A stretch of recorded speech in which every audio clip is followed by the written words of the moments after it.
Mau tawasulan dulu? Nggak ada jawabannya ini ya.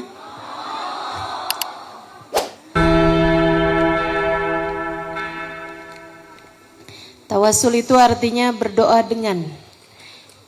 dengan kemuliaan orang-orang mulia sehingga doa-doa kita dijabah Allah Subhanahu wa taala. Saya suka tawasul ini sebab sekaligus saya niatkan untuk menyambungkan hati kita dengan orang-orang soleh, menyambungkan hati kita dengan baginda Nabi besar Muhammad,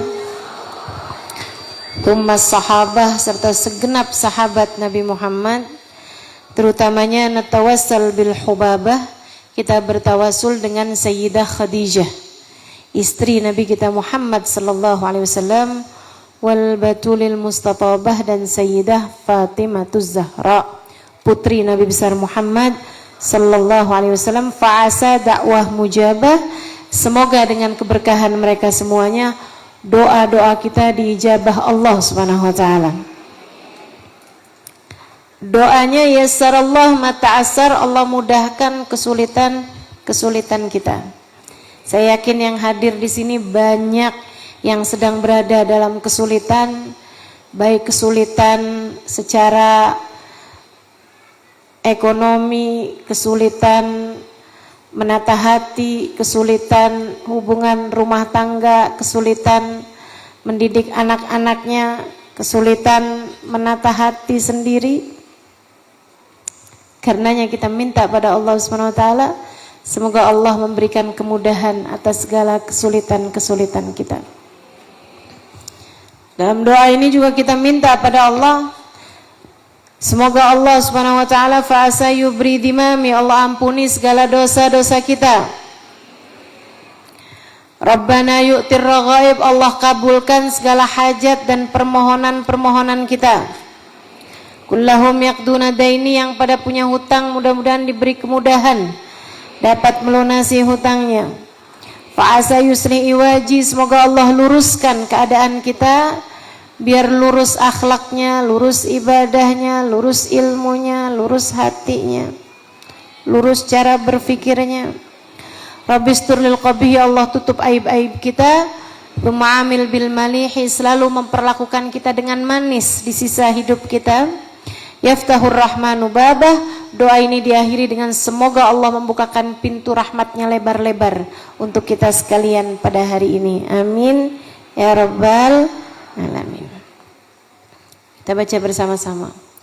Natawassal bil hubabah wal batulil mustatabah wan nabi thumma as-sahabah fa'asa da'wah mujabah. Natawassal bil hubabah wal batulil mustatabah wan nabi thumma as-sahabah fa'asa da'wah mujabah. Saudara sekalian saya muliakan, Nabi Muhammad itu selalu dibahasakan dengan sesuatu yang paling indah.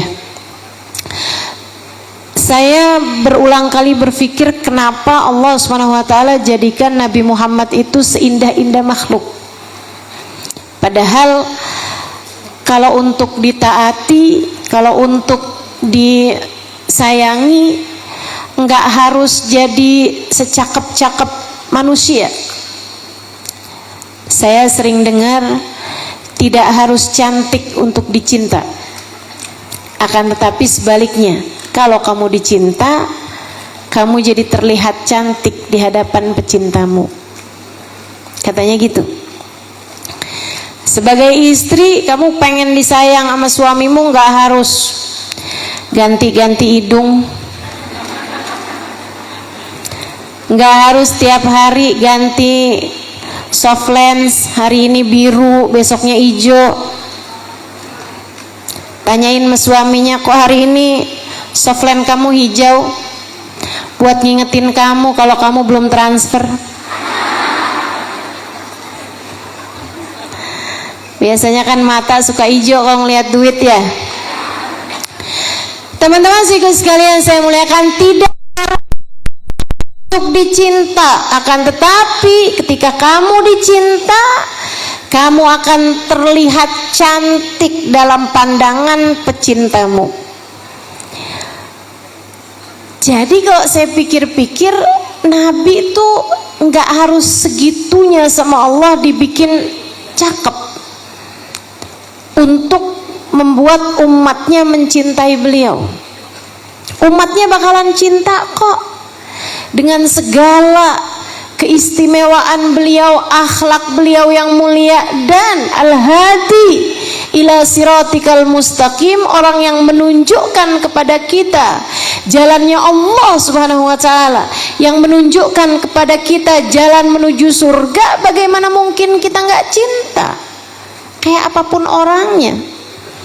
Kita punya guru nggak harus cakep, kita bakalan cinta sama guru kita walaupun kayak apapun modelnya, bukan begitu?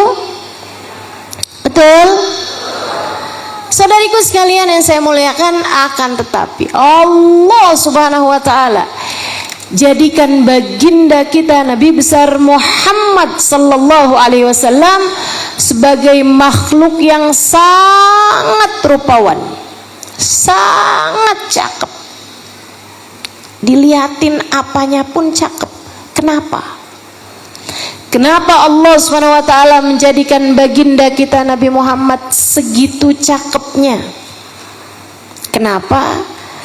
Karena Allah kepengen kita semua umatnya pengen ketemu sama beliau. Bu, Kak, Dek, dengerin saya. Biar kita sekalian umatnya nyesel kalau enggak ketemu sama beliau. Allah jadikan beliau di atas muka bumi cakep banget, bikin kita umatnya yang enggak pernah ketemu sama beliau ketika beliau di alam dunia ini jadi kepengen, jadi ngiler. Ya Allah, gimana caranya biar kita ketemu sama Nabi Muhammad? Wa ajmalu minka lam tara qattu ainu, wa ahsanu minka lam talidin nisa'u, khuliqta mubarra'an min kulli aibin, ka'annaka qad khuliqta kama tasha'u. Katanya Hasan bin Thabit, penyair yang hidup di zaman Nabi besar Muhammad sallallahu alaihi wasallam, wa ajmal minka lam tara qattu ainu, yang lebih cakep darimu wahai Nabi Muhammad, yang lebih tampan darimu wahai Nabi Muhammad, yang lebih rupawan dari Muhammad, mustahil dilihat mata manusia. Gak ada ceritanya orang lihat seseorang lebih cakep daripada Nabi Muhammad, tidak sebelum tidak sesudah Nabi kita Muhammad sallallahu alaihi wasallam. Ustazah, katanya kan Nabi Yusuf cakep tuh Ustazah. Betul, Nabi Yusuf tampan. Mana yang lebih cakep Ustazah? Nabi Yusuf atau Nabi Muhammad?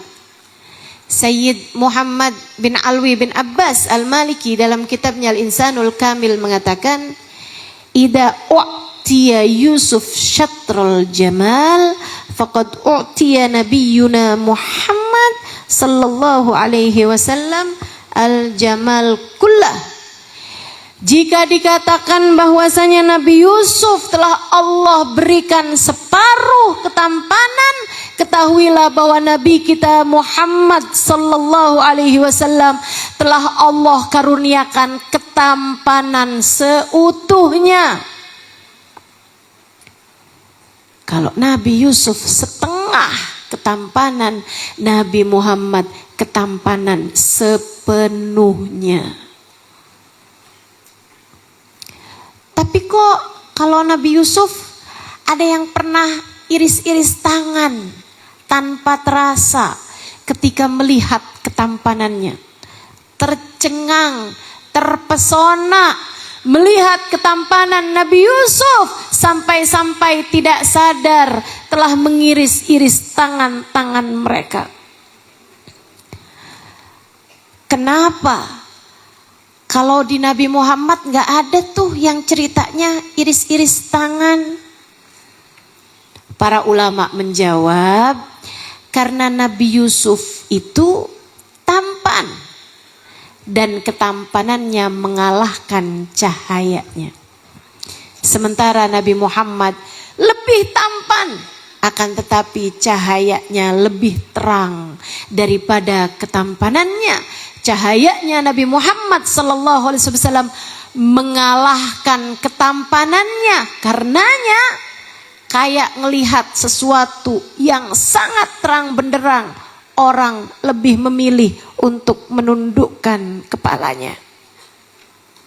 Demikian pula dengan baginda kita Nabi besar Muhammad. Para sahabat tuh ketika ditanya sama tabi'in, Nabi Muhammad kayak apaan sih, biar kita gampang bayanginnya. Kita kan gak sempat ketemu nih, kalian kan ketemu, pengen tahu dong kayak apa sih Nabi Muhammad sallallahu alaihi wasallam. Apa jawaban mereka? Cakep. Ya kayak apa cakepnya? Cakep kan banyak. Oh, kalau kamu mau detailnya tanya sama Sayyidina Ali bin Abi Thalib. Kenapa gitu?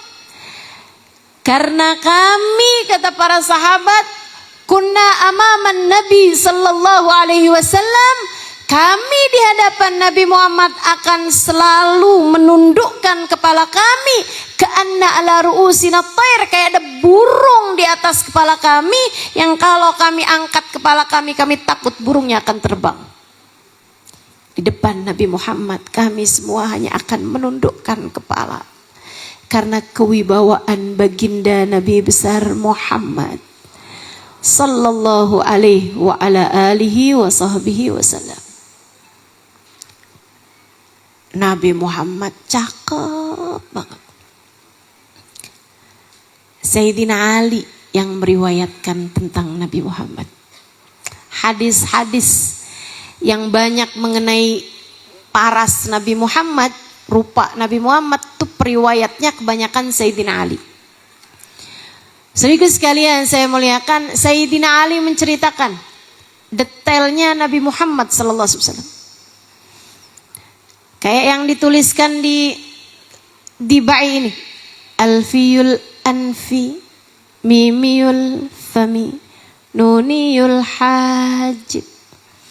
Nabi Muhammad tuh alisnya kayak nun yang terbalik. Cantik, melengkung, bagus, kayak bulan sabit. Nggak kayak saya, kayak alif. Kayak alif berbaring. Alfiyul anfi, hidungnya kayak huruf alif. Tegak, mancung, lurus, kecil. Kecil tapi mancung. Hidungnya baginda Nabi besar Muhammad sallallahu alaihi wasallam. Kayak alif. Enggak kayak saya juga. Saya udah ngaca lebih mirip huruf ta.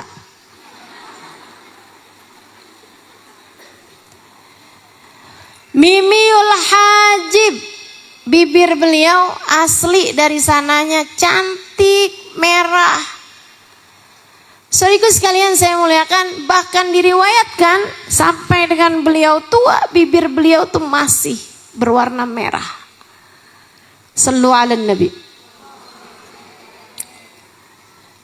Dan bukan yang berbibir tipis gitu ya, enggak. Orang Arab enggak suka perempuan ataupun laki-laki yang bibirnya tipis.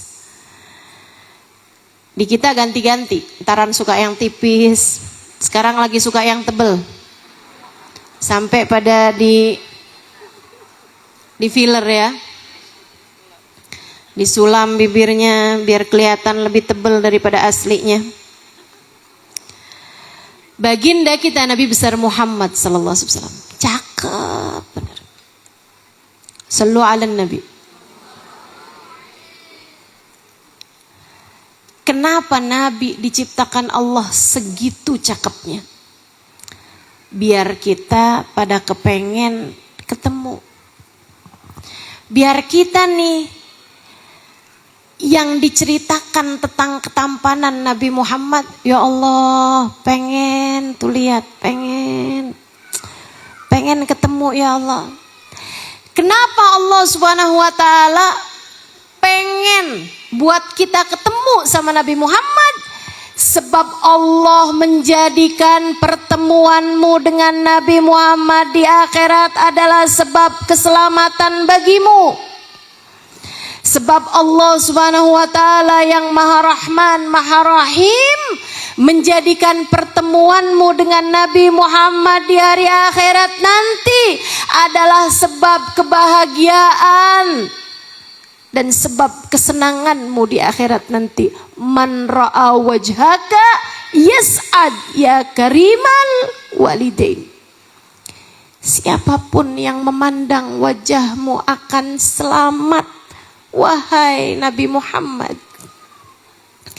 Siapapun yang memandang wajahmu, dia akan berbahagia di akhiratnya, wahai Nabi Muhammad. Siapapun yang kelak berjumpa denganmu, maka dia akan merasakan kehidupan yang menyenangkan kelak di hari akhirat. Saudaraku sekalian yang saya muliakan, adakah kamu di antaranya yang ketemu sama Nabi Muhammad di akhirat bakalan selamat? Adakah kamu di antaranya yang ketemu sama Nabi Muhammad di akhirat bakalan bahagia? Yang ketemu sama Nabi Muhammad di hari akhirat bakalan beruntung. Yang ketemu sama Nabi Muhammad di hari akhirat bakalan senang, bakalan masuk surga. Adakah kamu dan saya di antara mereka? Nabi Muhammad pun menceritakan hal ini kepada Sayyidah Aisyah. Ketika satu waktu dalam hadis yang sangat terkenal, saya yakin teman-teman semuanya pasti pernah dengar hadis ini. Sayyidah Aisyah satu malam menjahit bajunya yang robek. Benangnya habis, dilepas jarum dari benang, mau masukkan kembali benang yang baru, lampunya mati, pelitanya padam.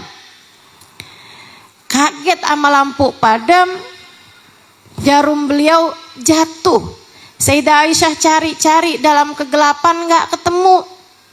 Kata Sayyidah Aisyah, id aqbal alayya Rasulullah sallallahu alaihi wasallam. Tiba datang Nabi Muhammad sallallahu alaihi wasallam menyingkap horden. Kata Sayyidah Aisyah, segera teranglah kamar saya, dengan mudah saya mendapati jarum saya yang hilang. Tadi di dalam kitab Maulid Ad-Dibai, para sahabat ketika bersama dengan Nabi Muhammad sallallahu alaihi wasallam, idza aqbala lailan faka'anna an-nas min nurihi fi awanid dhuhr. Nabi Muhammad tuh kalau datang di waktu malam, orang-orang yang bersama dengan beliau lupa kalau sedang berada di waktu malam, sebab mereka merasa seolah di waktu siang terang benderang. Baginda kita Nabi besar Muhammad,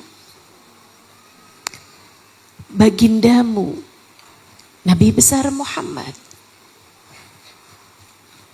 Sayyidah Aisyah sembari melihat jarumnya, beliau memandang wajah Nabi besar Muhammad sallallahu alaihi wasallam. Kemudian berkata, ma adwa anuraka ya Rasulullah. Duhai, alangkah indah cahayamu wahai Rasulullah. Alangkah indahnya cahayamu, alangkah terangnya cahayamu wahai Rasulullah. Nabi kemudian mengatakan, sebagai rahmatnya untuk kita sekalian, biar kita kepengen, biar kita senang, sebab dalam perjumpaan dengan Nabi Muhammad terdapat kebahagiaan bagi kehidupan kita di akhirat nanti. Beliau mengatakan, fawel liman la yarani yaumal qiyamah ya Aisyah, maka celaka orang yang di hari akhirat nanti tak dapat memandang wajahku wahai Aisyah.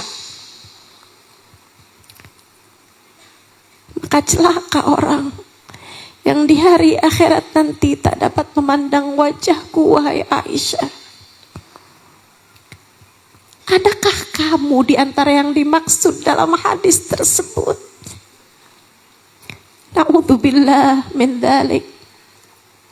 Saya ulangi teman-teman saudaraku sekalian, biar kamu faham apa yang saya maksudkan. Saya sedang berbicara sesuatu yang sangat penting bagimu. Saya minta kamu mendengarkannya dengan sepenuh hatimu.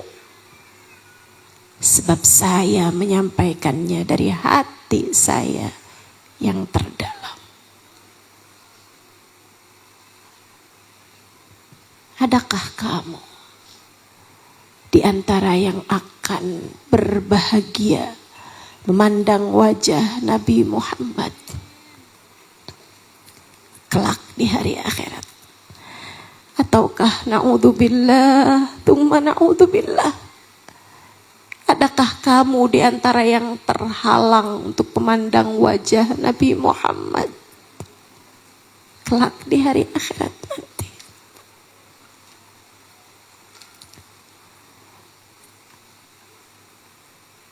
Jangan kegeeran, jangan sok percaya diri. Kamu dapat jaminan apa? Kenapa kamu sebegitu yakinnya bahwa kamu akan dipertemukan dengan baginda Nabi? Apa yang kamu andalkan? Guru saya Sayyidil Habib Umar bin Hafid mengatakan, At-tahir la yanzur ilaihi illa-tahir. Nabi Muhammad suci, tak ada yang dapat memandang wajahnya kecuali orang yang suci juga. Sementara kita sudah terlanjur berlumuran dosa. Yakin bakal ketemu sama Nabi Muhammad? Enggak. Yakin bakal bisa mandang wajah Nabi Muhammad? Enggak. Tidak saya, tidak kamu, kita semuanya tidak pernah mendapatkan jaminan bahwa kita pasti akan berjumpa dengan Sayyiduna Muhammad. Maka daripada menangis kelak di hari akhirat, lebih baik usahakan sesuatu semaksimal mungkin selagi masih ada waktu dan kesempatan di dunia, selagi kita masih ada di atas muka bumi ini. Fawail liman la yarani ya Aisyah.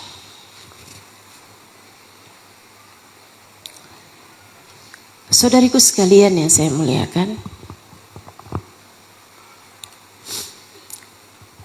ada seorang perempuan cantik, tinggi, hidungnya mancung, kulitnya sangat putih.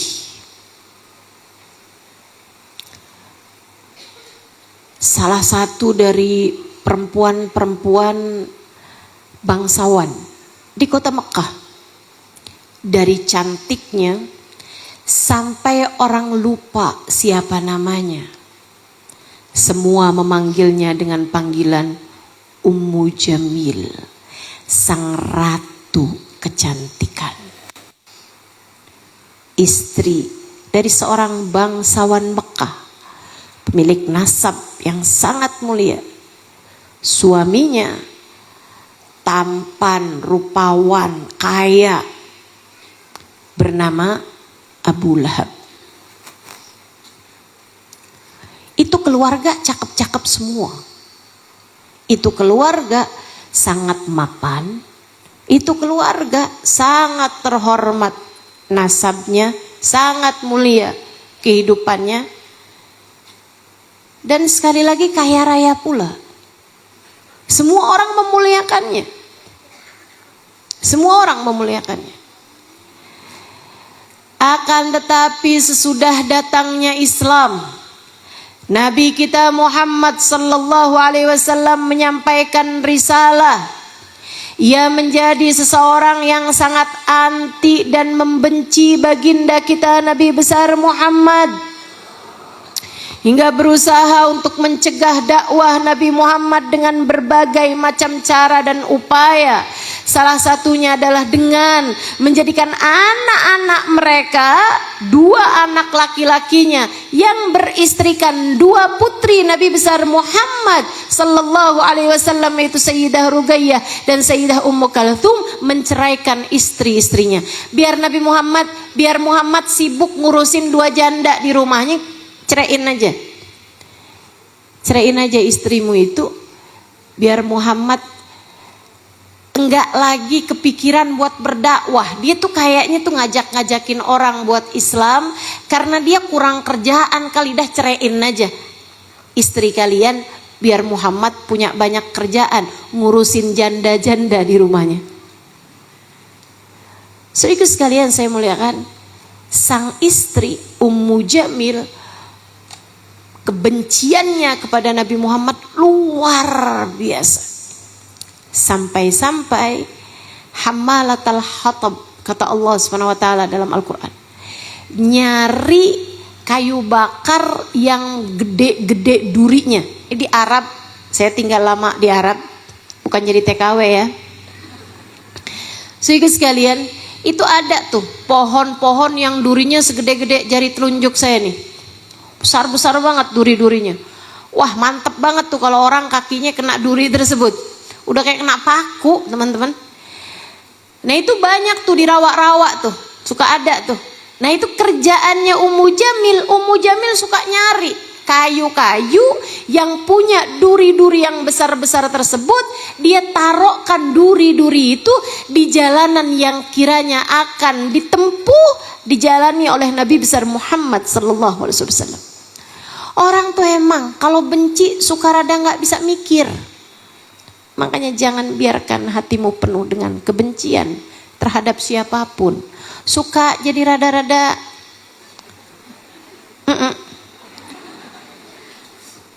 apa ya bahasa kerennya, PA lah. Apa dia nggak takut tuh kan? Jalanan itu kan jalanan umum. Apa nggak takut dia kalau naroin duri, tahu-tahu yang kena suaminya, tahu-tahu yang kena anaknya, kan bisa banget gitu. Tapi ya itulah, orang penuh dengan kebencian tuh nggak bisa diajakin ngobrol, nggak bisa diberi masukan. Mudah-mudahan Allah Subhanahu Wa Taala jauhkan hati kita dari kebencian terhadap siapapun. Amin. Saudaraku sekalian yang saya muliakan, hingga satu hari dia lagi lewat di jalanan tersebut dan ternyata yang kena tusuk duri adalah dirinya sendiri.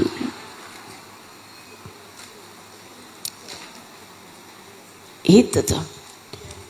Ada pepatahnya itu ya. Apa tuh katanya pepatahnya? Pagar makan tanaman. Oh, bukan. Senjata makan tuan. Iya, begitulah. Dia kemudian sandaran di pohon berbarengan dengan ajal menjemputnya. Sakitan kakinya, Allah perintahkan malaikat buat mencabut nyawanya. Tapi kali ini Allah perintahkan malaikat sedikit berimprovisasi. Malaikat cabut nyawanya. Bukan dengan kau tarik dari ubun-ubunnya, tapi dengan tariklah tali yang menjerat lehernya tersebut. Jadi malaikat dari arah belakangnya pohon, itu dia bawa tali buat ngambilin kayu bakar. ditarik ujungnya sama malaikat, terus kerak. Sampai ketika ditemukan mayatnya Ummu Jamil, nah itu di lehernya fi jidha hablun mim masad. Di lehernya ada tali yang menjerat. Saudaraku sekalian yang saya muliakan, yang saya mau ceritakan dari kisah ini adalah ada masa sesudah turunnya tabbat yada abi lahabin wa tab. Waktu itu Abu Jahal ngata-ngatain Nabi Muhammad, tabban laka ya Muhammad alihada jama'tana. Kamu memang celaka Muhammad, kurang kerjaan Muhammad. Apakah untuk kebohongan macam ini kau kumpulkan kami, omong kosong kayak begini? Kami ini orang penting-penting dikumpulin. Kami kirain mau apa nih, ternyata mau dengerin kebohongan kamu kayak begini. Nabi diem aja. Tapi Allah kemudian yang menjawab ucapan tersebut dengan firman-Nya, a'udzubillahi minasyaitonirrajim, tabbat yada abi lahabin wa tab. Ma aghna anhu maluhu wa ma kasab. Yang celaka kamu wahai Abu Lahab, sungguh kamu telah celaka. Enggak bermanfaat hartamu, enggak bermanfaat anakmu. Saya selanaran datal hab, kamu bakal masuk ke dalam api neraka yang berkobar-kobar. Wa mra'atu, mabini kamu tuh sekalian, si Ummu Jamil, tukang bawa kayu bakar, fi jidha hablun mim masad. Di lehernya ada tali yang mengikat. Dulu orang nggak paham apa maksud fi jidha hablum mim masad, sampai ketika meninggalnya Ummu Jamil baru paham apa yang Allah SWT maksudkan. Saudara sekalian, habis didengar ayat tersebut, habis sampai ke telinganya ayat tersebut, Ummu Jamil marah, murka, muntab, hingga kemudian dia pun mencari-cari Nabi Muhammad SAW. Sambilan dia mau pergi nih ketemu sama Nabi kita Muhammad, dia nyari-nyari batu teman-teman, sampai dia temuin batu yang segede kepala orang. Itu bahkan lebih besar lagi daripada itu, segede bayi gitu batunya, dibawa-bawa tuh bayi. Batu. Dibawa-bawa tuh batu. Saya kalau udah agak siangan memang rada-rada harap maklum kalau ada salah-salah kata. Saya sekalian dibawa tuh batu segede kepala manusia itu. Dicari-cari di mana dia bisa ketemu sama Nabi Muhammad. Saudaraku sekalian, Nabi Muhammad kala itu sedang ada di dekat Bukit Sofa, di dekat Ka'bah. Nabi lagi bicara sama Abu Bakar, Sayyidina Abu Bakar, sahabat setianya. Lagi ngomongin, gimana nih Abu Bakar, apa langkah kita selanjutnya? Adakah lagi yang bisa kita dekati untuk kemudian bisa kita ajakin dalam berdakwah ini? Wahai Rasul, Uthman bin Affan masuk dalam agama Islam. Aku akan segera pertemukan ia dengan, mulai ngobrol nih. Lagi ngobrol enak-enak begitu, tiba-tiba datang Ummu Jamil. Jadi Ummu Jamil dikasih tahu sama orang, Ummu Jamil, kamu nyari siapa tuh? Muhammad. Mana dia tuh orangnya? Sono. Kasih tahu. Dia juga kafir Quraisy. Kasih tahu. Maka Ummu Jamil pun masuk ke arah dekat Ka'bah, dan di sanalah dia lihat Abu Bakar As-Siddiq. Ummu Jamil pun dengan terengah-engah, bawa batu besar kan lumayan berat. Sambil bawa batu besar kayak begitu, dia deketin Sayyidina Abu Bakar. Sayyidina Abu Bakar lagi barengan sama Nabi nih, lagi deket banget. Jaraknya nggak sampai semeter. Lagi ngobrol berduaan, tiba-tiba datang Ummu Jamil. Abu Bakar, mana tuh teman kamu Muhammad? Lah Sayyidina Abu Bakar kan bengong. Ini gimana sih ini orang? Dia nyari siapa nih? Nyari Nabi Muhammad teman-teman. Nabi Muhammadnya ada di depan dia. Nabi Muhammad ada di depan Sayyidina Abu Bakar, dan artinya Nabi Muhammad juga ada di depannya Ummu Jamil. Mana tuh teman kamu Abu Bakar? Muhammad teman kamu tuh mana tuh? Ini sami'tu annahu qad hajani. Saya dengar dia udah ngata-ngatain saya pakai syair-syair dia tuh. Saya dengar dia udah mencela-cela kami sekeluarga tuh. Kalau saya lihat dia, akan saya pukul kepalanya dengan batu saya ini. Sayyidina Abu Bakar bengong aja ngeliatin dia. Ini orang gimana ceritanya sih? Nabi Muhammad di hadapannya. Nabi Muhammadnya senyum. Sallu ala Nabi. Sampaikan salamku padanya, wahai Abu Bakar. Jangan berani-berani lagi sama kami nih. Saya akan pukul dia. Kalau ketemu saya kapan aja, saya bakal pukul dia dengan batu saya ini. Habis itu udah puas, dia marah-marah, jalan. Waktu di jalan Sayyidina Abu Bakar nanya sama Nabi Muhammad, awalam tarak ya Rasulullah? Dia tidak melihat engkau wahai Rasul. Tuh cewek gak lihat engkau ya Rasulullah. Nabi kemudian mengatakan satu ucapan yang membuat saya ketakutan. Kata Nabi Muhammad, kaifa ra'ani al-ainul umya. Bagaimana dapat memandang aku mata yang buta? Bagaimana dapat memandang aku mata yang buta? Tentu Ummu Jamil tidaklah buta secara fisik. Dia tetap bisa melihat. Akan tetapi yang Nabi Muhammad maksudkan adalah mata yang buta dari kebenaran. Karena mata tersebut telah belepotan dengan dosa demi dosa. Seperti matamu dan mataku juga. Ada berapa banyak hal haram yang kamu lihat dengan matamu itu? Ada berapa banyak dosa yang telah kamu lakukan dengan matamu itu? Ada berapa banyak laki-laki bukan mahrammu kamu lihat dengan pandangan penuh rasa suka?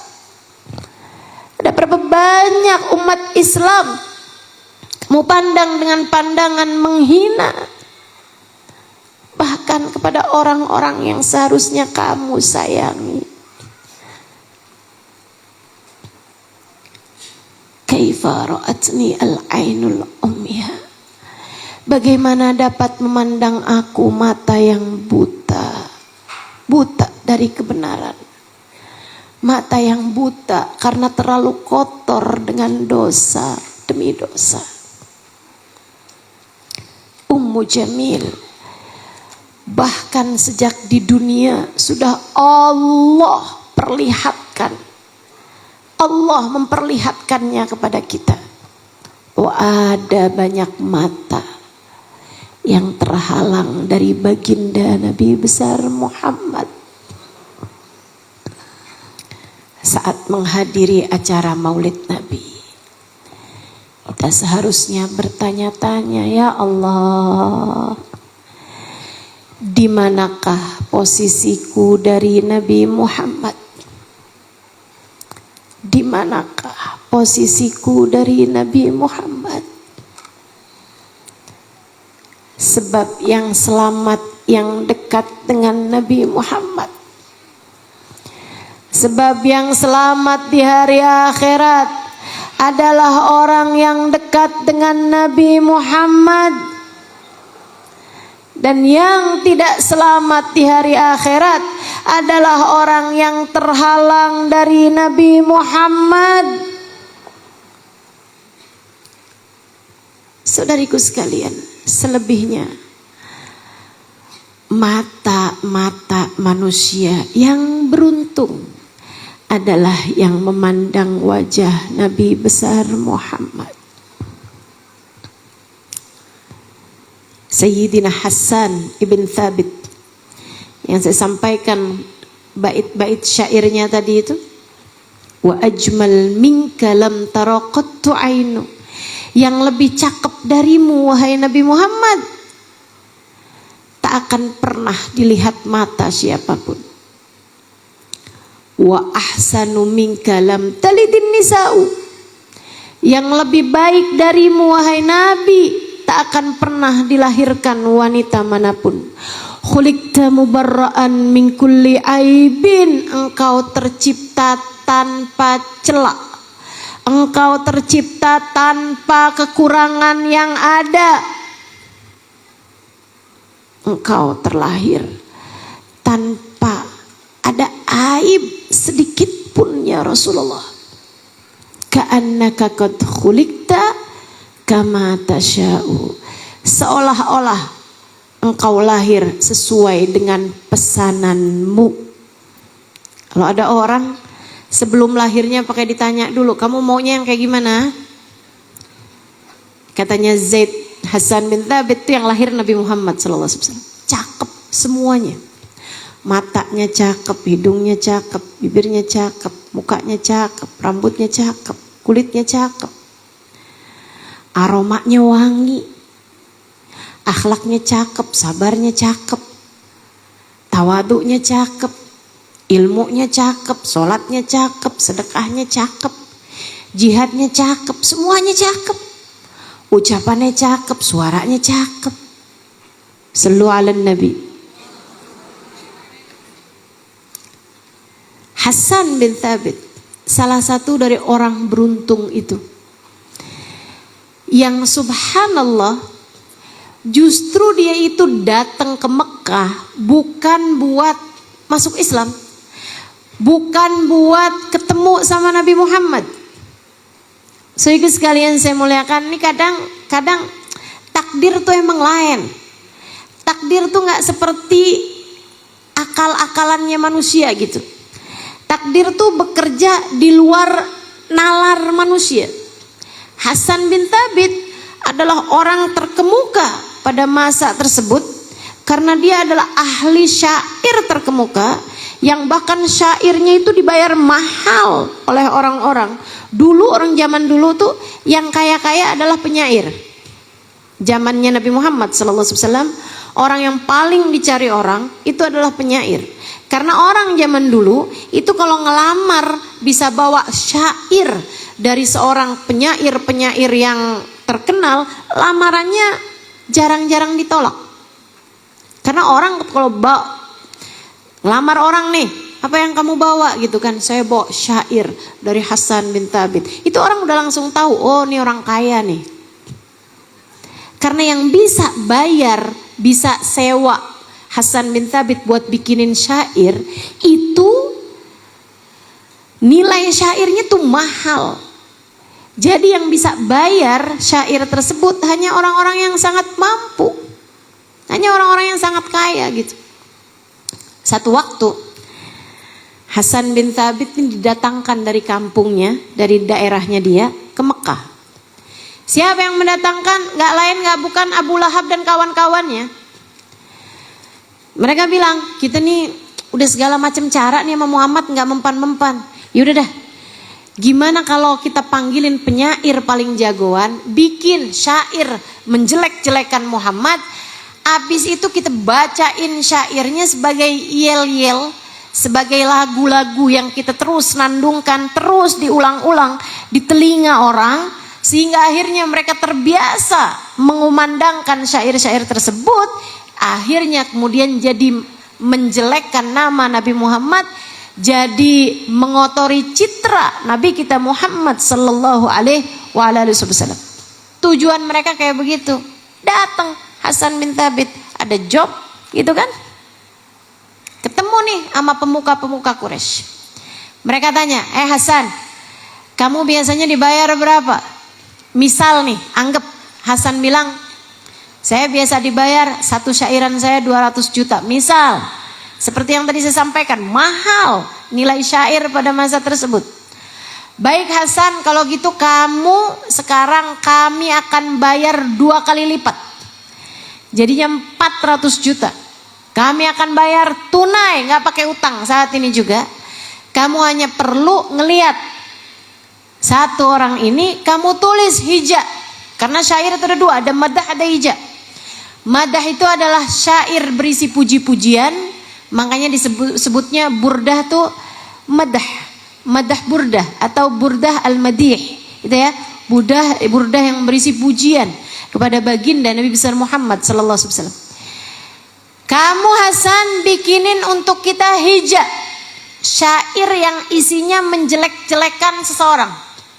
Gak usah panjang-panjang, ya dua syair aja gitu. 2 bait berisi 4 tambah 4, 8 gitu. Kamu tulisin untuk orang ini. Karena orangnya belum kenal gitu ya. Kamu silahkan lihat orangnya, nanti nih beberapa saat lagi waktunya dia untuk tawaf. Nabi Muhammad tuh dari dulu orangnya disiplin. Jam sekian datang, jam sekian tawaf, jam sekian selesai tawaf, jam sekian pulang, jam sekian sarapan, jam sekian. Itu Nabi Muhammad waktunya tuh disiplin. Karena memang umat Islam tuh seharusnya jadi orang-orang yang disiplin. Mudah-mudahan kita dikaruniai kedisiplinannya Nabi Muhammad sallallahu alaihi wasallam. Bagian dari sunnah tuh disiplin. So ikut sekalian, kata Hasan bin Thabit, siap kalau gitu. Mereka langsung bayar setengahnya dulu. Nih Hasan, 200 juta buat kamu. Baik, terima tuh masih Hasan. Kemudian Hasannya pergi ke dekat Ka'bah, nungguin. Sampai begitu Nabi Muhammad masuk, datang buat tawaf, mereka udah kasih isyarat. Nah, itu orangnya. Hasan segera melihat kepada baginda Nabi besar Muhammad. Dia liatin dari kejauhan Nabi Muhammad. Kemudian dia berdiri mengikuti Nabi Muhammad sallallahu alaihi wasallam. Dia liatin Nabi Muhammad dari arah belakangnya. Terus aja. Habis itu dia berhenti, diperhatikannya Nabi Muhammad dari arah depannya. Dilihatin dari ujung rambut ke ujung kaki, ujung rambut ke ujung kaki, ujung rambut ke ujung kaki. Sampai kemudian dia deketin lagi Nabi Muhammad. Dilihatin dari arah yang sangat dekat. Perhatikan. Itu orang-orang kafir Quraisy baru itu tuh ngelihat Nabi Muhammad tawaf dan dia tenang-tenang aja. Biarin, tar habis ini nih liatin. Kita dapat syair-syair jelek-jelekin dia, dah kelar dah. Habis ini dia nggak punya muka lagi nih buat bisa ngajakin orang-orang ke agama dia. Begitu pikirnya kaum kafir Quraisy. Sampai Nabi Muhammad selesai tawaf 7 putaran, Nabi kemudian sholat. Sesudah Nabi Muhammad sholat, Nabi Muhammad jalan pulang. Sholatnya mengikuti cara sholatnya Nabi Allah Ibrahim.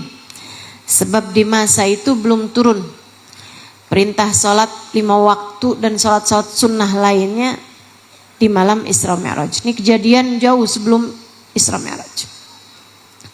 Nabi keluar dari situ.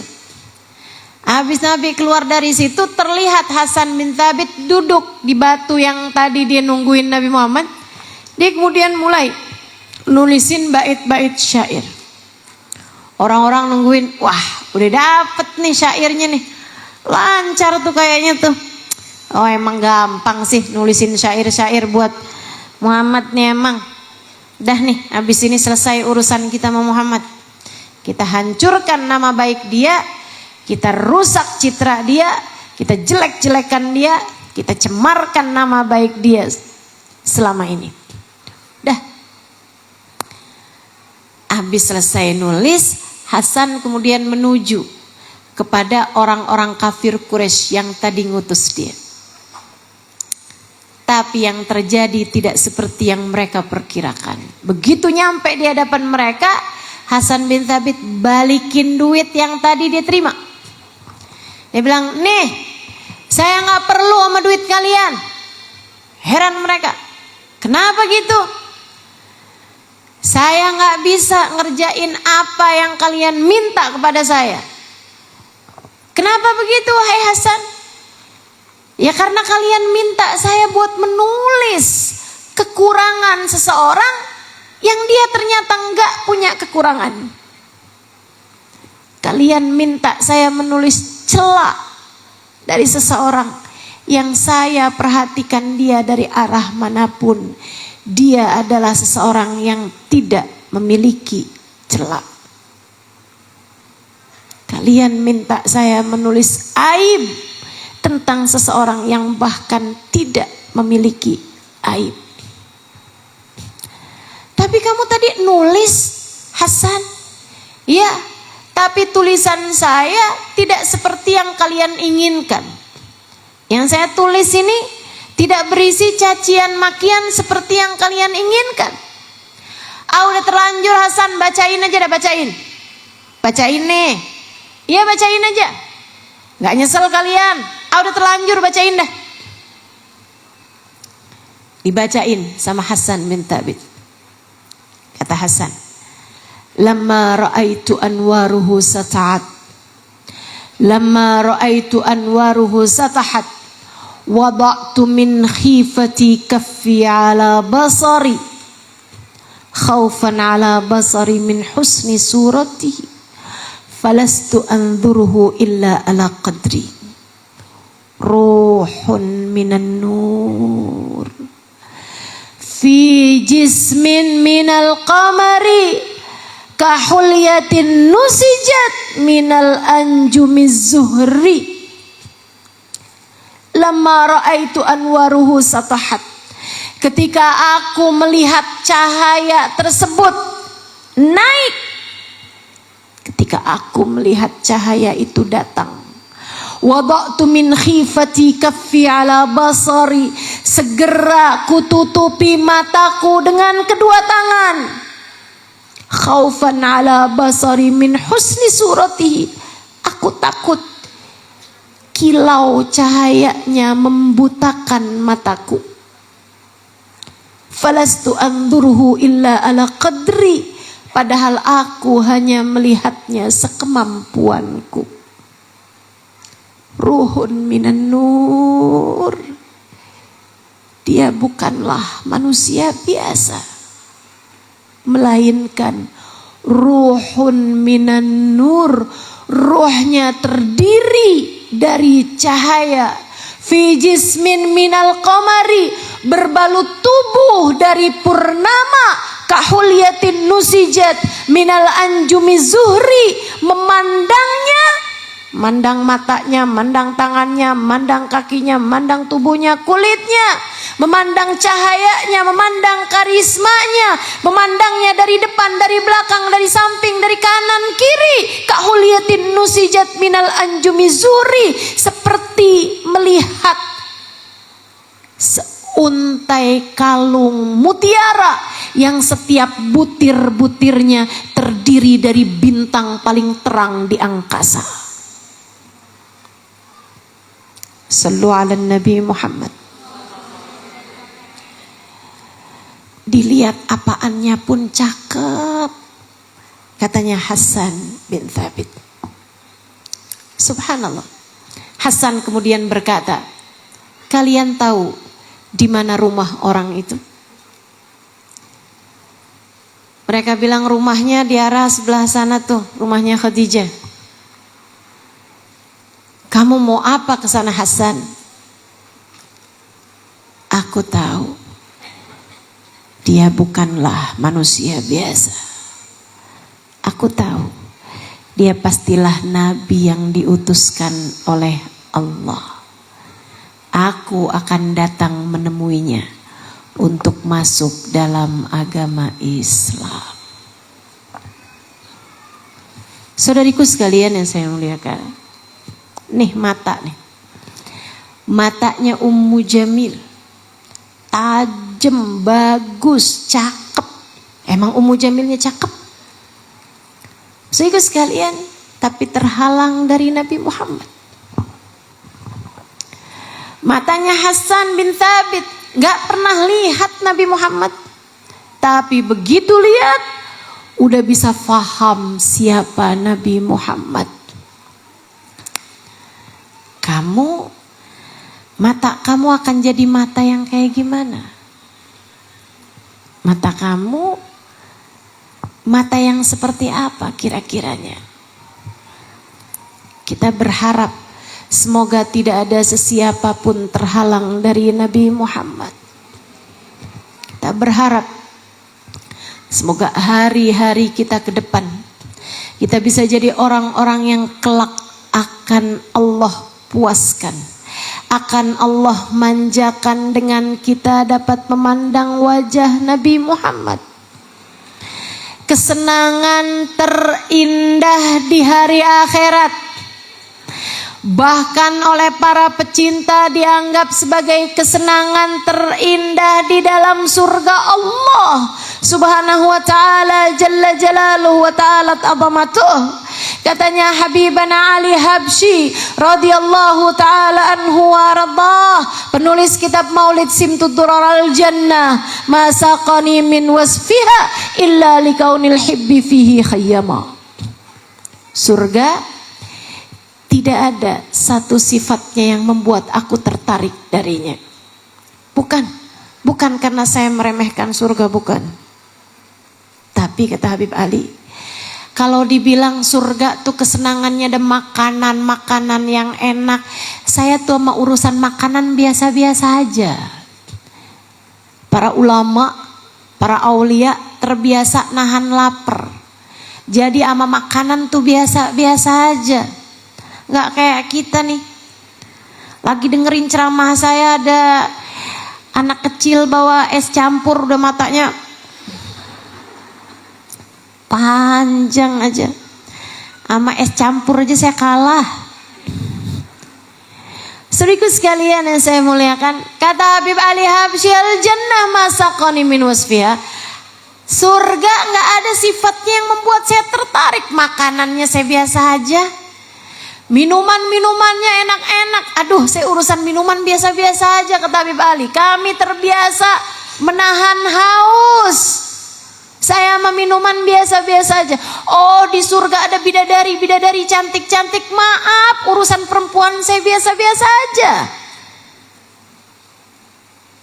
Biasa-biasa aja urusan perempuan. Apa nih? Bangunan, cakep-cakep bangunannya, tempat tidurnya empuk-empuk, kursinya juga empuk-empuk, gitu kan?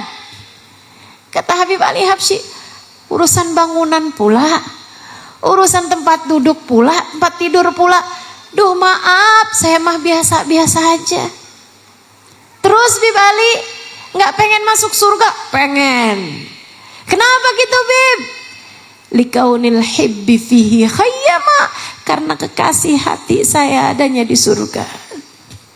Karena Nabi Muhammad adanya di surga.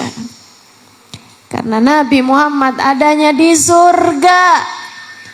Andai Nabi Muhammad terletak di tempat bukan surga, aku tak ingin berada di surga. Aku ingin berada bersama dengan baginda Nabi besar Muhammad sallallahu alaihi wasallam. Al-Imam Ar-Rafi alaihi ridwanullah, para ulama, teman-teman saya sekalian, para ulama, mereka faham apa yang mereka sampaikan, mereka faham apa yang mereka inginkan, mereka faham mana kesenangan yang sejati, bukan hanya sekedar kesenangan-kesenangan yang rasanya sangat fana, sedikit dan sebentar. Nih kesenangannya dunia, sedikit dan sebentar. Orang tuh belum pernah punya mobil, pas kali punya mobil, waduh seneng banget. Berapa lama? Coba saya tanya, berapa lama? Kamu waktu pertama kali punya mobil, kamu seneng banget tuh berapa lama senangnya? Seminggu, 2 minggu, sebulan, 2 bulan, 3 bulan? Kalau dibilang 3 tahun kemudian, 4 tahun kemudian, masih seneng apa enggak tuh punya mobil itu? udah kepengen ganti. Betul? Betul? Itu kesenangannya dunia, sedikit dan sebentar. Seneng punya suami ganteng gitu misalnya. Coba tuh berapa lama? Seneng banget saya ngelihat suami saya ganteng. Saya seneng tuh ngeliatin muka dia gitu. Berapa lama coba? Coba. Apalagi kalau dia tukang marah-marah gitu. Suka ngomel, kalau tidur ngorok. Coba liatin, berapa lama kira-kira kamu seneng liatin mukanya. Sedikit sekalian saya mulai kesenangan dunia, sedikit sebentar. Para ulama-ulama, para aulia-aulia faham apa kesenangan yang sesungguhnya. Karenanya Imam Rafi'i ketika ditanya, ya Imam, siflanal jannah hatta narghab ilaiha. Imam, ceritakan kepada kami surga, biar kami tuh tertarik, biar kami senang, biar kami mau berbuat-buat surga. Biar kami rajin ibadahnya karena kami tahu ibadah kami mendekatkan kami kepada surga. Siflanal jannah, ceritakanlah kepada kami tentang surga. Imam Rafi'i tersenyum sangat lebar, kemudian berkata, fihan Nabi sallallahu alaihi wasallam. Di dalam surga ada Nabi Muhammad. Di dalam surga ada Nabi Muhammad. Di surga ada Nabi Muhammadnya teman-teman. Di surga ada Nabi Muhammad. Enggak kepengen apa masuk surga? Di surga ada Nabi Muhammad. Seseorang yang sewaktu hidupnya tengadah tangannya mendoakanmu.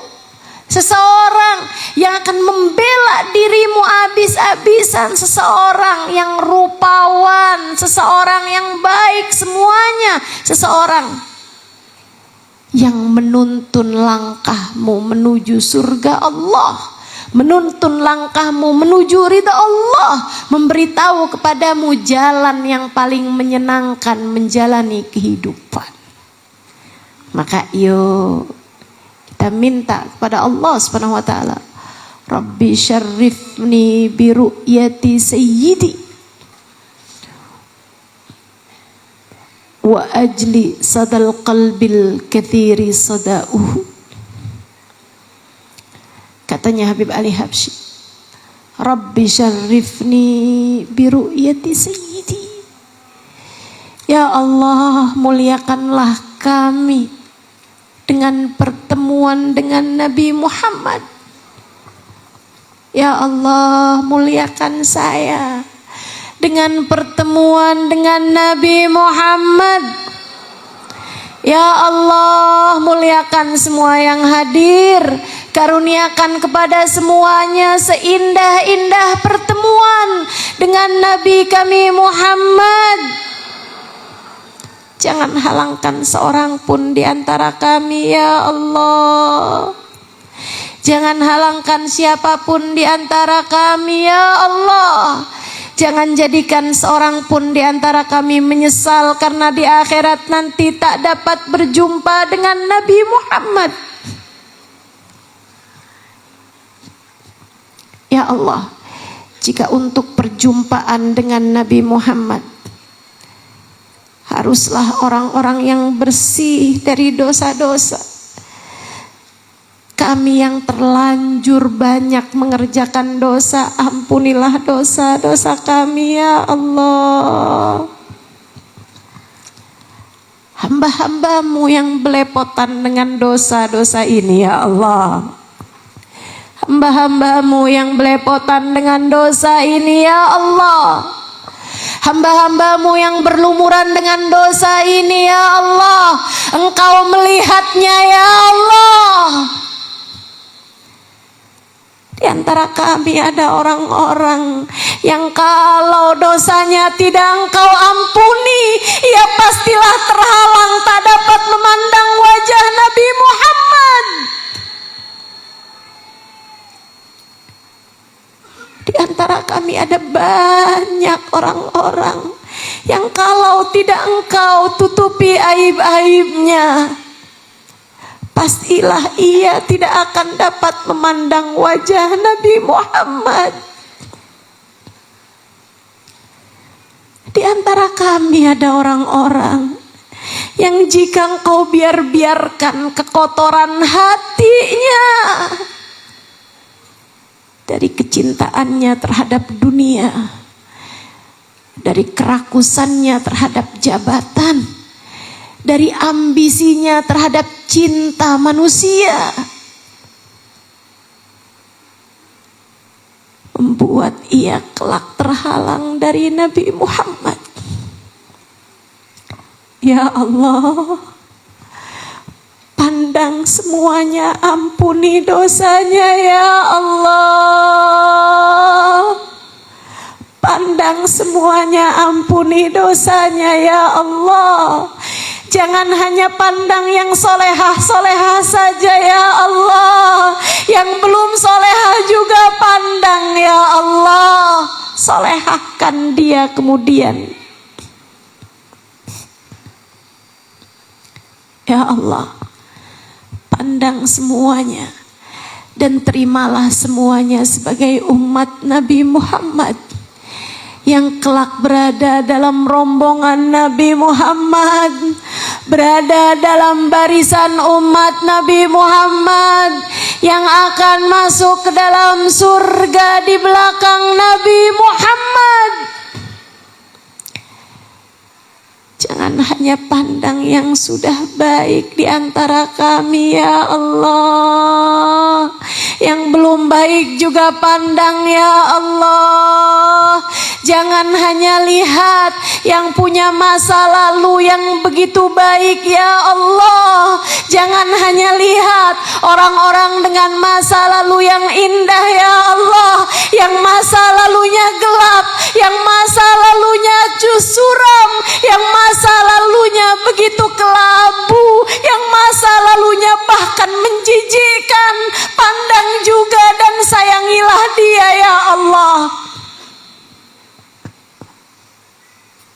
Terimalah semuanya ya Allah. Bukankah Engkau adalah pengasih yang tak pilih kasih? Bukankah Engkau ya Allah sang penyayang yang kasih sayangmu tak terbilang? Kami mohon padamu ya Allah. Kami mohon padamu ya Allah, meskipun besar dosa-dosa kami, kami yakin ampunanmu jauh lebih besar lagi.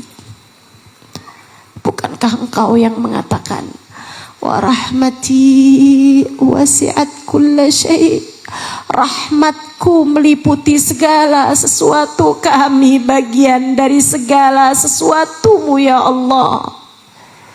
Kami bagian dari sesuatu itu ya Allah, maka sampaikanlah kepada kami rahmatmu ya Allah. Kasihanilah semuanya ya Allah. Pertemukanlah semuanya di akhirat nanti dengan Nabi Muhammad. Kasihanilah semuanya ya Allah. Pertemukanlah semuanya dengan Nabi Muhammad. Bahkan yang tidak faham ucapan saya, bahkan yang tidak mengerti betapa berat dosa-dosanya di hadapanmu, bahkan yang tidak merasa bahwa ia mungkin selama ini tertolak darimu ya Allah,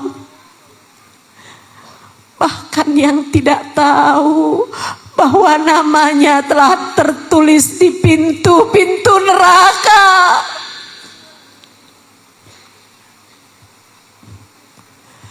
Kami mohon padamu ya Allah, dengan berkat Nabi Muhammad, kami mohon padamu ya Allah, dengan berkat maulid Nabi Muhammad. Terima sajalah semuanya ya Allah.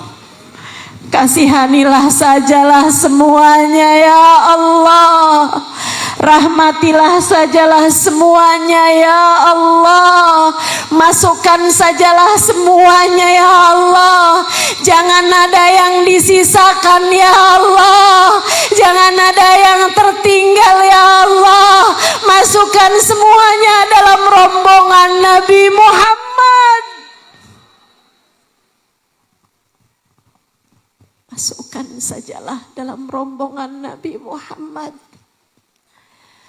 Copot namanya dari pintu-pintu nerakamu ya Allah. Masukkan dalam daftar umat Nabi Muhammad ya Allah. Jika dosa menghalanginya, ampuni saja dosanya ya Allah. Jika bahkan sampai sekarang masih mengerjakan dosa, karuniakanlah taubat padanya ya Allah. Bukankah engkau menjanjikan, ud'uni astajib lakum, berdoalah niscaya akan aku ijabah. Lihatlah hambamu telah berdoa ya Allah. Lihatlah hamba-hambamu telah menengadahkan tangan ya Allah. Lihatlah kami meminta kepadamu ya Allah. Dengan bertawasul, dengan menjadikan manusia paling tercinta di sisimu sebagai pintu kami di hadapanmu ya Allah. Nabi kami Muhammad, sayangilah semuanya ya Allah. Rahmatilah semuanya ya Allah. Taruh kami semua dalam kelompok umat Nabi Muhammad ya Allah. Syafaatkan Nabi untuk kami semuanya ya Allah. Perkenankan mata semua dari kami. Perkenankan mata semua dari kami. Perkenankan mata keluarga kami. Perkenankan mata orang-orang yang kami sayangi untuk kelak dapat menatap wajah Nabi Muhammad. Jangan ada yang terhalang ya Allah. Kami meminta untuk kedua orang tua kami. Kami meminta untuk anak-anak kami. Kami meminta untuk orang-orang yang kami sayangi. Kami meminta hajat kami ya Allah. Jangan biarkan seorang pun di antara kami masuk hadis Nabi Muhammad. Fawailun liman la yarani yaumal qiyamah. Celaka orang yang di hari akhirat nanti tak dapat memandang wajahku, wahai Aisyah. Jangan ya Allah. Jangan ya Allah. Jangan biarkan seorang pun di antara kami tidak dapat memandang wajah Nabi Muhammad ya Allah. Jika buruknya akhlak kami, jika jeleknya hati kami, jika besarnya cinta kami terhadap dunia, menghalangkan kami dari memandang wajah Nabi Muhammad, kami mohon padamu ya Allah, sembuhkanlah penyakit-penyakit hati kami ya Allah. Bersihkanlah karat-karat dalam hati kami ya Allah. Bersihkanlah segala noda-noda yang mengotori hati kami ya Allah. Angkat segala macam hal yang menghalangkan kami dari rahmat-Mu di dalam hati kami ya Allah. Ya Allah, kami senang jadi umat Nabi Muhammad di dunia ini. Jangan halangkan kami untuk tetap jadi umatnya di akhirat nanti ya Allah. Kami bahagia menjadi umatnya di dunia ini. Jangan pernah cabut hidayah iman yang telah Kau karuniakan dalam hati kami ya Allah. Apabila datang ajal menjemput kami, matikan kami dalam husnul khatimah. Jadikanlah kalimat terakhir yang keluar dari lisan kami saat ajal menjemput kami adalah kalimat La ilaha illallah. La ilaha illallah. La ilaha illallah. Muhammadur Rasulullah sallallahu alaihi wasallam. Dengan kalimat tersebut kami hidup, matikan kami pula dengan kalimat tersebut ya Allah. Dengan kalimat tersebut kami hidup, bangkitkan kami di mahsyar dengan kalimat tersebut ya Allah. Dengan kalimat tersebut kami hidup, pertemukan kami dengan Nabi Muhammad dengan kalimat tersebut ya Allah.